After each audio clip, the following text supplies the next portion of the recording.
الحمد لله رب العالمين، الصلاة والسلام على رسوله الكريم وعلى آله وصحبه أجمعين. ونبي محذورة رضي الله عنه أن النبي صلى الله عليه وسلم علمه الأذان فذكر فيه ترجيع، أخرجه مسلم، ولكن ذكر التكبير في أوله مرتين فقط، رواه خمسة فذكروه مربعا. وعن أبي جحيفة رضي الله عنه قال: رأيت بلالا يؤذن وأتتبع فاه هاهنا وهاهنا وإصبعاه في أذنيه، رواه أحمد الترمذي وصححه. அபு மஹ்தூரா ரலியல்லாஹு அவர்கள் அறிவிக்கின்றார்கள், ரசூலுல்லாஹி ஸல்லல்லாஹு அலைஹி வஸல்லம் எனக்கு அதானுடைய வார்த்தைகளை கற்றுக் கொடுத்தார்கள். அதானை எப்படி சொல்வது, அதனுடைய வார்த்தைகளை எனக்கு கற்றுக் கொடுத்தார்கள். அதில் நபி ஸல்லல்லாஹு அலைஹி வஸல்லம் ஒவ்வொன்றையும் திரும்பும் சொல்லக்கூடிய முறையை கற்றுக் கொடுத்தார்கள். இந்த ஹதீஸ் முஸ்லிமில் வரக்கூடிய ஹதீஸ். அதே போல அபூ ஜுஹைஃபா ரலியல்லாஹு அவர்கள் கூறுகின்றார்கள், நான் பிலாலை அதான் கொடுக்கும் பொழுது பார்த்தேன். அவர் தன்னுடைய முகத்தை, தன்னுடைய வாயை இந்த பக்கமும் அந்த பக்கமும் திருப்பக்கூடியவர்களாக இருந்தார்கள். தன்னுடைய 2 விரல்களையும் 2 காதுகளில் வைத்த வண்ணமாக. இந்த ஹதீஸு முதல் ஹதீஸ் முஸ்லிமில் வரக்கூடிய ஹதீஸ், இரண்டாவது அஹ்மத் மற்றும் திர்மிஸில் வரக்கூடிய ஹதீஸ். கணித்துக்குரிய முஸல்லின்களை நாம் தொடர்ச்சியாக தொழுகை சம்பந்தப்பட்ட பாடங்களில் அதானை பற்றி நாம் பார்த்து கொண்டு வருகின்றோம். நேற்று முந்தைய நாள் அதானுடைய வரலாறை பார்த்தோம். நேற்று அதானுடைய கலிமாக்களையும் வார்த்தைகளை பார்த்தோம் மற்றும் அதை எப்படி கூற வேண்டும் என்ற விஷயங்களை நாம் பார்த்தோம்.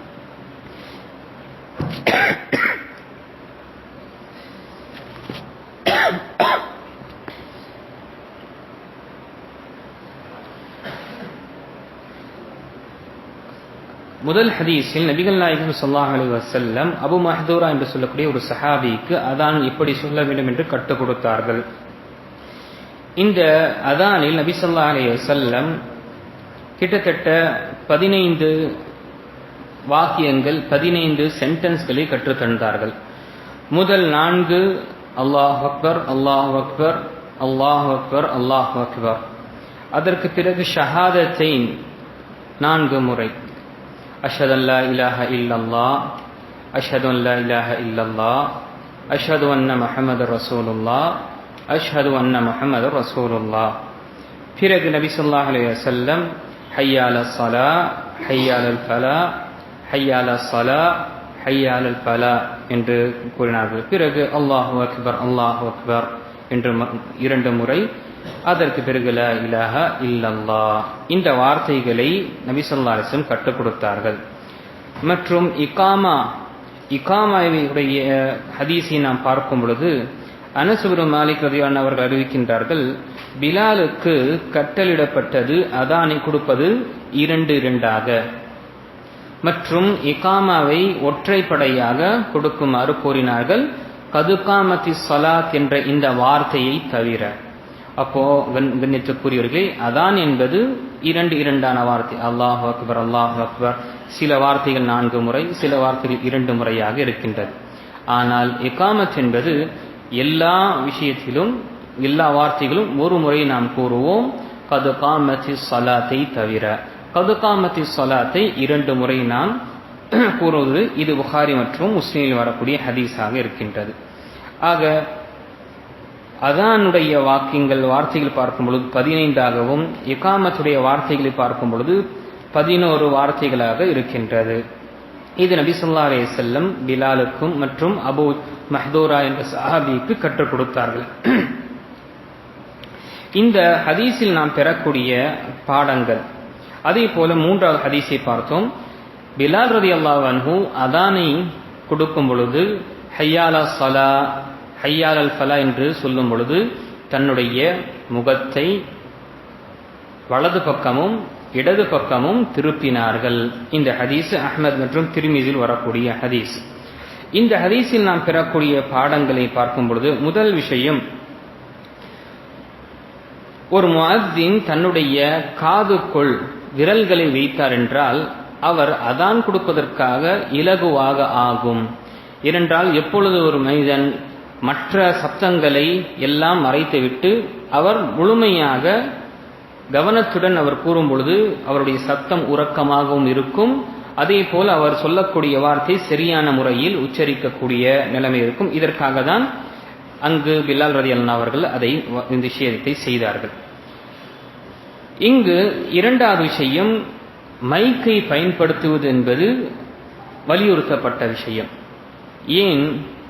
ஏனென்றால் அல்லாஹ்வுடைய மிகப்பெரிய ஒரு கிருபை, அல்லாஹு தஆலா நமக்கு மைக்கை என்ற ஒரு கருவியை கொடுத்தான். நாம் பள்ளிவாசலுக்கு உள்ளே இருந்து நாம் வெளிப்புறத்தில் இந்த சப்தத்தை அதானை நாம் கேட்க வைக்கின்றோம். இது ஒரு கருவி அல்லாஹு தஆலா நமக்கு கொடுத்தான். இதை பயன்படுத்துவது என்பது ஒரு வலியுறுத்தப்பட்ட விஷயம். ஏனென்றால் அதானுடைய நோக்கமே என்ன? எவ்வளவு தூரம் செல்ல வேண்டுமோ மக்களுக்கு, முஸ்லிம்கள் அதை அறிந்து அதை கேட்டு தொழுகைக்கு வருவதுதான். மூன்றாவது விஷயம், இந்த ஹதீஸில் பார்க்கும் பொழுது ஹையால ஸலா ஹையாலுல் ஃபலா என்று சொல்லும் பொழுது வலது புறமும் இடது புறமும் திரும்புகின்றது. இதில் பார்க்கும் பொழுது உலமாக்கள் 2-3 விஷயங்களை இங்கு கூறுகின்றார்கள். ஒரு மனிதன் முஅத்தின் ஹையால ஸலா ஹையாலுல் ஃபலா என்று வலதுபுறம் மற்றும் இடது புறத்தை திரும்பலாம். ஹையால ஸலா ஹையாலுல் ஃபலா, அதே போல ஹையால ஸலா ஹையாலுல் ஃபலா, அல்லது 2 முறை வலது புறத்தில் 2 முறை இடது புறத்தில். ஹையால ஸலா என்று சொல்லும் பொழுது வலது புறத்தில் திரும்புவதும், ஹையாலுல் ஃபலா என்று சொல்லும் பொழுது இடது புறத்தில் திரும்புவதும் இது உலமாக்கள் அனுமதித்திருக்கின்றனர். ஏனென்றால் பிலால் ரலியல்லாஹு அவர்கள் இந்த விஷயத்தை செய்தார்கள். எதற்காக செய்தார்கள்? அந்த காலத்தில், சஹாபாக்களுடைய காலத்திலும் அதற்கு பின்னால் இருந்த காலத்தில் பார்க்கும் பொழுது சப்தத்தை வலது புறத்தில் இருக்கக்கூடிய மக்கள் வரை செல்ல வேண்டும் என்பதற்காக தன்னுடைய முகத்தை திருப்பினார்கள். உடலை திருப்பவில்லை, முகத்தை. மற்ற ஹதீஸில் வருகின்றது கழுத்தை திருப்பினார்கள் என்று.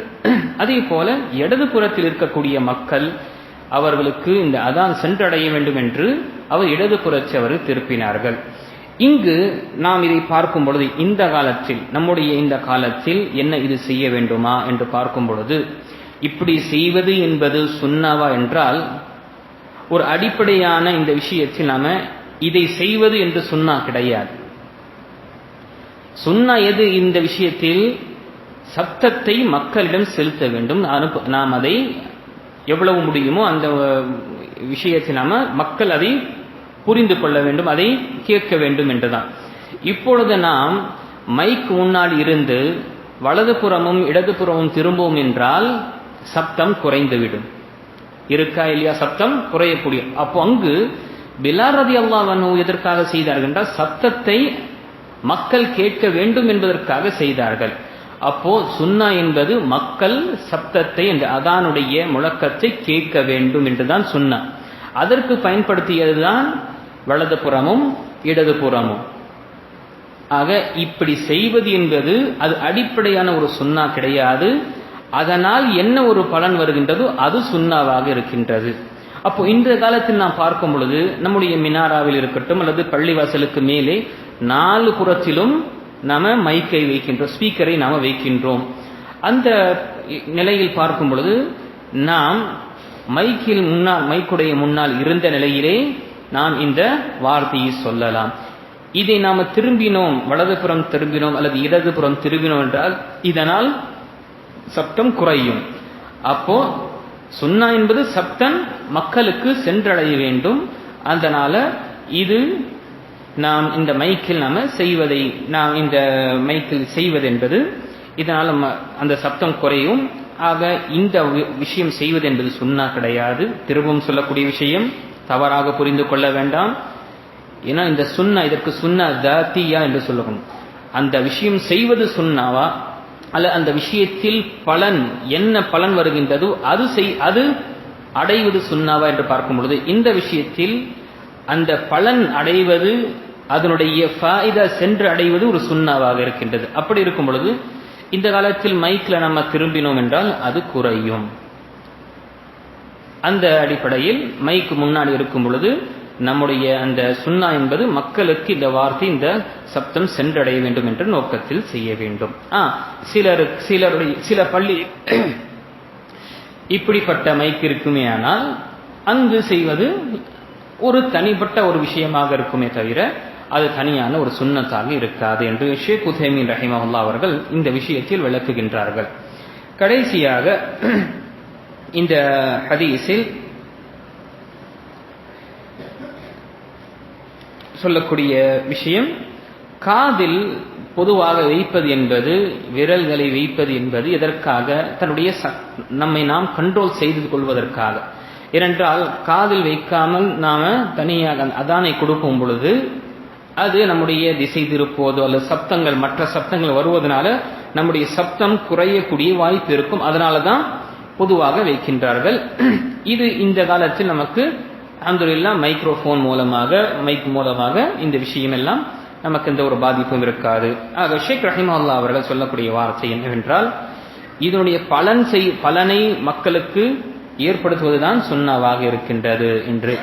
ஆக கண்ணியத்துக்குரிய இந்த அதானுடைய சம்பந்தப்பட்ட விஷயங்களை நாம் அறிந்தோம். நாளை இன்ஷா அல்லாஹ் ஈது மற்றும் ஈது தொழுகைக்கு அதானும் இகாமத்து தேவையா, அல்லது நாம் பயணத்தில் செல்லும் பொழுது 2 தொழுகையை சேர்த்து தொழுகின்றோம், அங்கு 2 அதானும் 2 இகாமத்தும் தேவையா இல்லையா என்ற விஷயங்கள் இன்ஷா அல்லாஹ் வரக்கூடிய அமர்வில் பார்க்கலாம். அல்லாஹு தஆலா சொல்லக்கூடிய விஷயத்தை புரிந்து இதை அமல்படுத்தக்கூடிய தௌஃபீக்கையும் பாக்கியத்தும் அல்லாஹ் கொடுத்தருள்வானாக.